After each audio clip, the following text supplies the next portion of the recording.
చూసి తట్టుకోలేక ఇక తనకు ఓటమి ఖాయం. అంతేకాదు తను సొంతంగా నిర్వహించుకున్నటువంటి సర్వేల ప్రకారం చూసినా కూడా తెలుగుదేశం పార్టీ చాలా దరిద్రమైనటువంటి పరిస్థితుల్లో ఉంది. అందువల్ల తన ఓటమిని తనే ముఖ్యమంత్రి స్వయంగా ఒప్పుకోవటం ద్వారా ప్రజలకు ఒక సందేశం. మేము అందుకని ముందుగా ఆయన కృతజ్ఞతలు చెప్తున్నాం. ఈ విషయంలో మాత్రం నీ ఓటమి నువ్వు ఒప్పుకొని మా విజయాన్ని అంగీకరిస్తున్నందుకు మీకు థ్యాంక్స్ చెప్తా ఉన్నాము. అదేవిధంగా ఈ ట్యాంపరింగ్ విషయం కూడా ఎప్పుడైతే తను ఓడిపోతాను అనుకున్నప్పుడల్లా ఈవీఎం ట్యాంపరింగ్ అనేటువంటి విషయాన్ని దీని మీద తీసుకురావటం అనేది బాగా అలవాటైపోయింది.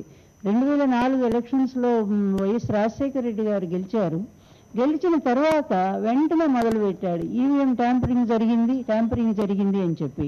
దాని మీద ఎలక్షన్ కమిషన్ కొట్టిపారేస్తే ఈయన ఈరోజు ఎవరైతే ఈయనకి ఐటీ ఈ ట్యాంపరింగ్ దానికి అడ్వైజర్గా ఉన్నాడు ఆయన వేమూరి హరికృష్ణ ప్రసాద్. ఈయన ఆ రోజు బాంబేలో గోడౌన్లో ఈ యొక్క ఈవీఎంని దొంగిలించుకొని రావటం జరిగింది. వచ్చి అందరం దానికోసం ఓ పెద్ద మీడియా సమావేశంలో దాని ముందు ఒక లైవ్ షో లాగా పెట్టేశారు.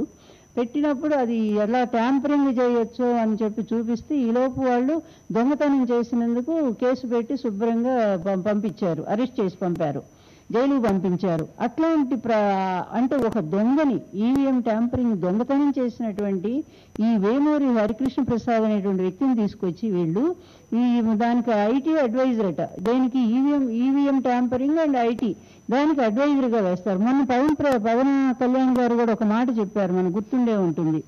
ఈ ఫైబర్ గ్రిడ్ సంబంధించినటువంటి కాంట్రాక్ట్ ఏదైతే ఉందో 500 కోట్ల పైగా ఈ హరికృష్ణ ప్రసాద్ గారికి తెలుగుదేశం పార్టీ కట్టబెట్టిందని.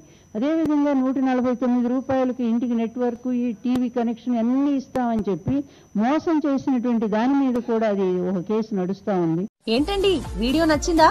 అయితే ఓ లైక్ వేసుకోండి, లేదంటే ఓ కామెంట్ చేయండి. ఎప్పటికప్పుడు మా వీడియోస్ చూడాలంటే సబ్స్క్రైబ్ చేసుకోండి.